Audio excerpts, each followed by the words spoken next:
Good morning or good afternoon. So you must be thinking about buying a home in Corral De Tierra here in Monterey County, California. Now, Corral De Tierra is one of the better kept secrets in this part of the Central Coast.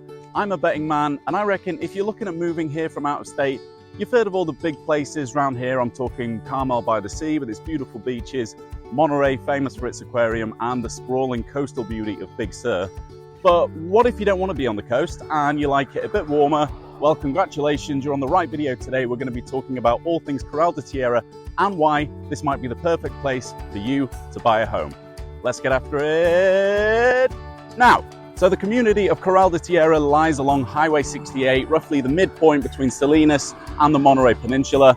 Corral De Tierra is a small unincorporated community, about 13,500 residents. In English, the name literally translates to Pen of Earth. And despite being very much a rural location, there is still quite a lot going on around here. There's a focus on agriculture and outdoor recreation. There is plenty of hiking and riding opportunities over these rolling golden hills and lots of local farming, gardening and animal husbandry. Also, it's pretty close to the absolutely gorgeous Pinnacles National Park. If you live around here or you're just planning a visit, that's something you should definitely check out. Oh, and before I forget, my name is Andy Woolfoot. They call me the British agent, realtor here in Monterey County. I get calls, texts and emails all the time from people who are looking to make a move up sticks and start a new life out here on the Central Coast. So whether you're moving in 9 days or 90 days, please feel free to reach out. I'll be delighted to help, and all my information is in the description below. Now, unsurprisingly, there is very little in the way of dense commercial development, so not a lot of shopping or dining options around here. This area is out in the sticks. You are miles from anywhere. There's no sidewalks out here on these narrow-ass country roads I'm trudging down. So you're going to be dependent on your own transport to get around, but you're still close enough to the Monterey Bay for everything you need. It's like 20 minutes to the Costco in Sand City from here, if it's not rush hour on the Highway 68. Maybe 20 minutes to land yourself in the southern part of Salinas. Speaking of Salinas, most homes in Corral De Tierra will have a Salinas address if you're looking online, and it is located within the Salinas Unified School District. As always, if you're looking to find out more information about the school systems around here, I recommend checking out greatschools.net. Corral De Tierra is set in a valley as well. Now, I've actually driven up one of the side roads up to the top, so the more expensive, bigger homes that have the great views are sort of located at a higher altitude. You can't actually spot most of them from down on the valley floor. If you just look up, you'll just see a bunch of trees and hills. These homes are very nicely located, so you get privacy, but of course they're built in places on the land where you get the best views. Quick word on the weather around here as well. It's a Saturday in August. It's about, fuck me. Quick word on the weather around here as well. It's a Saturday in August about noon. It is heating up. I'd say if it's a day where it's going to be 70 on the coast, it's probably going to be 80, 85 in Corral De Tierra. I parked right at the top of one of these hills, and then I walked down whilst doing that last piece to camera, and now I've got to walk back up in the heat. I am absolutely fucking gassed already. Jesus Christ, getting my steps in today, I tell thee.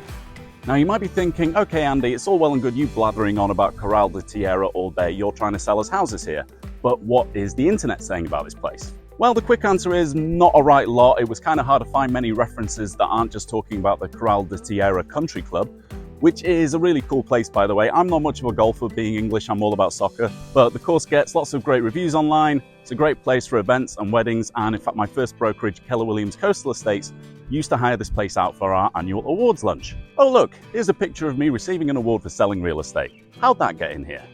So if you're from out of state, you might be finding it a little tough researching this area online by yourself. Hope this video is helping, by the way. So there's not a lot of mentions, but I did find a couple of Reddit threads talking about what it's like living here. So without further ado, here's what the people have to say, and you know what that means. It's time for my best British accent as I read this out. Yes, it's the sunniest place in the area by far. You should definitely make the move. You'll hear Laguna Seca every once in a while, but it's not often and I don't find it annoying. You'll have to deal with more wildlife, and the roads back there are narrow and rough. Couldn't have a bigger difference in weather between Corral and PG. Corral and San Venancio are some of the nicest places you could live around here. IMO, which means in my opinion. A minor point of pride for communities around the Central Coast is whether or not our most famous author John Steinbeck wrote a book set in their location, and Corral De Tierra checks this box. It is the backdrop for his novel The Pastures of Heaven, and apparently he and his sister Mary used to play around the local landmark Castle Rock when they were young children. Let's talk real estate. Now, a lot of the homes around here are bigger multi-acre estates and quite a few equestrian properties as well, as you'd expect out in the country. Now, I ran a quick analysis of our local MLS for the last 6 months for this market area, which includes the nearby neighborhood of San Venancio, Harper Canyon, Corral De Tierra, and Rimrock. Now, this neighborhood is standing out like a sore thumb in Monterey County as a mini buyer's market, while most of the towns and cities around here are still technically sellers markets. Let me explain. So what I mean is, in the last 6 months, there have been 33 homes listed for sale in this market area.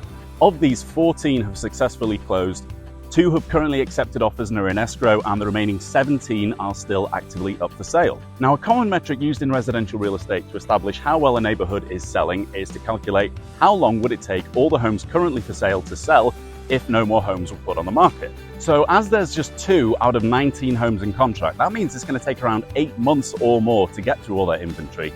And the prevailing wisdom is that more than a 6-month supply equals a buyer's market. Now, if they're priced right, they'll sell fast. Most of those 14 closings got into contract in less than 2 weeks, and there's been just 2 new listings in the last 3 weeks. So that tells me there's a lot of stagnant inventory, and either sellers are trying to ask for more than they can reasonably get for the properties, or buyers just aren't seeing value in what's on offer, or both.